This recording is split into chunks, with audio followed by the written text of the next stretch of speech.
नमस्कार दोस्तों, मैं शिल्पी अस्थाना स्वागत करती हूँ आप सबका मेरे चैनल हर दिल की भड़ास में। दोस्तों, आज हम बात थोड़ी सी आध्यात्मिक करेंगे। जी हाँ, आज हम बात करेंगे, एक टर्म है ट्विन फ्लेम। शायद आप लोगों ने सुना हो। क्या होता है ये ट्विन फ्लेम, क्या है इसका कॉन्सेप्ट? एक्चुअली ये एक अमेरिकन संस्था द्वारा इस समय इस पर बहुत रिसर्च किया जा रहा है, इस पर बहुत काम किया जा रहा है। लेकिन हम अगर अपना अध्यात्म उठा करके देखें तो हमारे यहाँ ये ट्विन फ्लेम की अवधारणा बहुत समय पहले से है। तभी तो हमारे यहाँ एक मुहावरा बना है, दो बदन एक जान, दो जिस्म एक जान। इस कॉन्सेप्ट में क्या माना जाता है?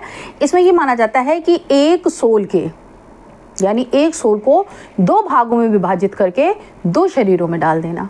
यानी आत्मा एक रहती है और शरीर दो रहते हैं। इस पर ऐसा मतलब जो इस पे यकीन कर रहे हैं उन लोगों का मानना है कि केवल 5% इस पूरे यूनिवर्स में केवल 5% लोग ऐसे होते हैं जिनमें ट्विन फ्लेम जो कि एक दूसरे के ट्विन फ्लेम होते हैं।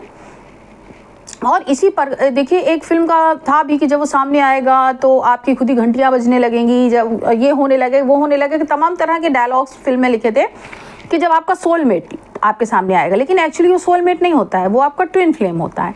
क्यों? वो एक दूसरे को इस कदर आकर्षित क्यों करते हैं? इसलिए करते हैं कि उनकी सोल एक ही है। अगर हम अपने आध्यात्म में जाकर के देखें तो हमारे यहाँ राधा और कृष्ण को एक ही सोल कहा गया है।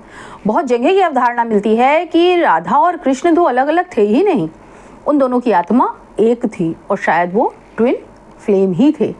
क्योंकि सोलमेट तो वो होता है जो हमारी ज़िंदगी में आता है, जिसके साथ हमारा वैवाहिक संस्कार होता है, जिसके साथ हम अपनी ज़िंदगी आगे बढ़ाते हैं। लेकिन ट्विन फ्लेम जो होते हैं वो ज़रूरी नहीं है कि उनसे आपकी ज़िंदगी जुड़े। केवल 1 से लेकर 2% लोग ही इस धरती पर या इस संसार में अपने ट्विन फ्लेम से मिल पाते हैं। बाकी लोग शायद किसी अलौकिक संसार में मिलते होंगे।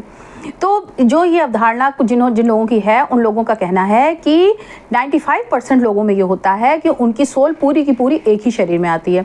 हम सब जानते हैं कि हमारे अंदर कुछ मैस्कुलिन गुण होते हैं और कुछ फेमिनिन गुण होते हैं, लेकिन ये सारे गुण हमारे एक ही शरीर में रहते हैं। अगर हम देखें तो अर्धनारीश्वर भगवान शिव का अर्धनारीश्वर इसका एक जीता जागता उदाहरण है कि हमारे एक ही शरीर में हम आधे मैस्कुलिन है और आधे फेमिनिन है। और अगर हम ये ट्विन फ्लेम की अवधारणा को देखें तो इसका भी उदाहरण हमारे यहाँ मिल जाएगा, हमारे ग्रंथों में, हमारे पुराणों में मिल जाएगा। इसका उदाहरण है हमारे राधा और कृष्ण, जिनके बारे में ये कहा जाता है कि उनकी आत्मा एक ही थी, शरीर दो थे मगर आत्मा एक ही थी।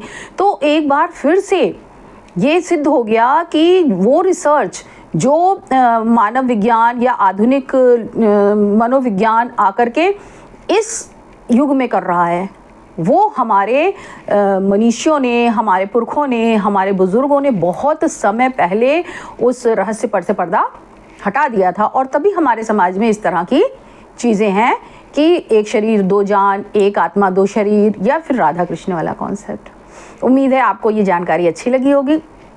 इसके बारे में अगर आपके पास भी कोई जानकारी हो तो कमेंट में ज़रूर शेयर करें। और अगर ये अच्छा लगा हो तो प्लीज़ मेरे चैनल को लाइक कीजिए, सब्सक्राइब कीजिए और शेयर कीजिए। जय हिंद, जय श्री राम।